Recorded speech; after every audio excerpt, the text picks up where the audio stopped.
Abid Hassan Ali.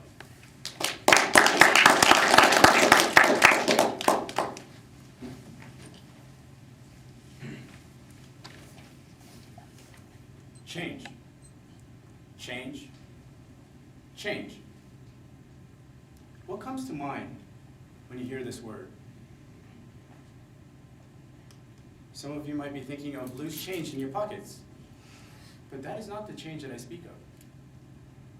One can define change as an action that transforms one's thinking for a particular cause.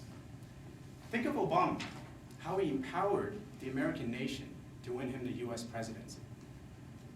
Fellow Toastmasters, honored guests, the change I speak to you is of this. Specifically, it is a change that each one of you can bring against fighting global poverty. Today, I will share with you an experience that changed me. And I will show you how you can use your time, your knowledge, your money to invoke a positive change agent in our society today. A few years ago, I had the opportunity of visiting Pakistan. That day, the temperature was a scorching 40 degrees Celsius.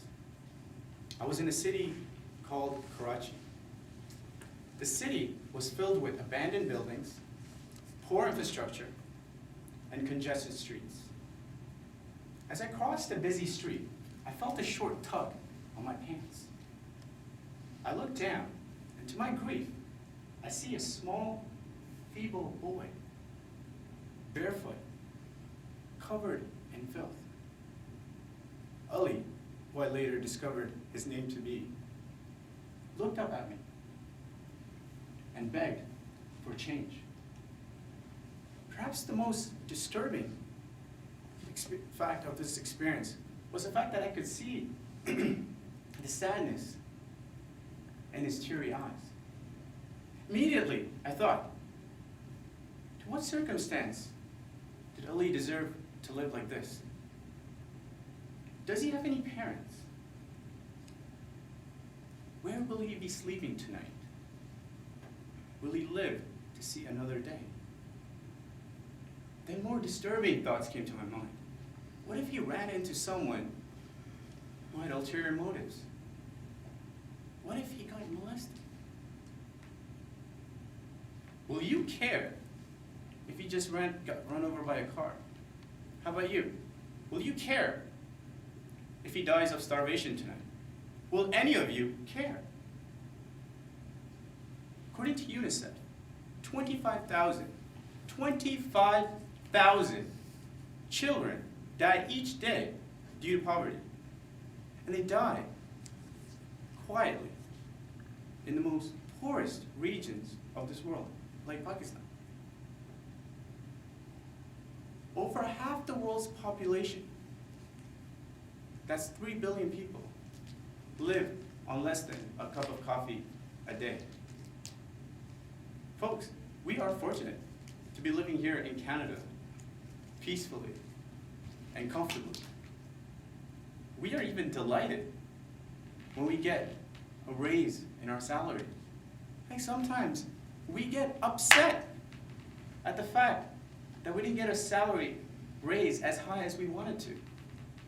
Imagine someone living on less than $2.50 a day, getting a raise of just $1 a day. Imagine how happy this person would be. That is the difference between starvation and bringing food on someone's table, between life and death. Poverty, indeed, is a complex issue, and it needs to be looked at holistically.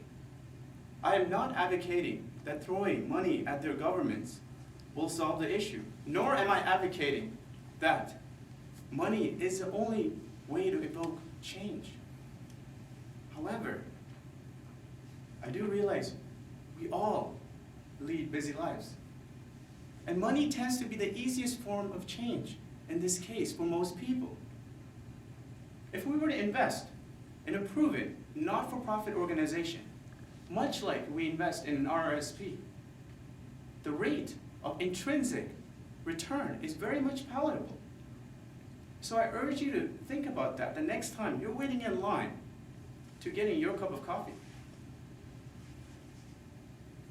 Another way to invoke change is to devote your time and your knowledge.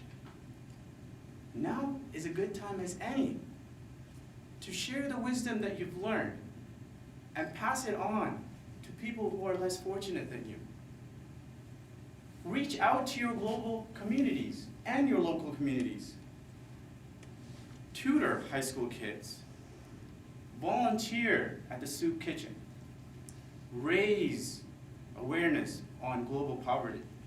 There are numerous organizations that enable you to do this both locally and globally.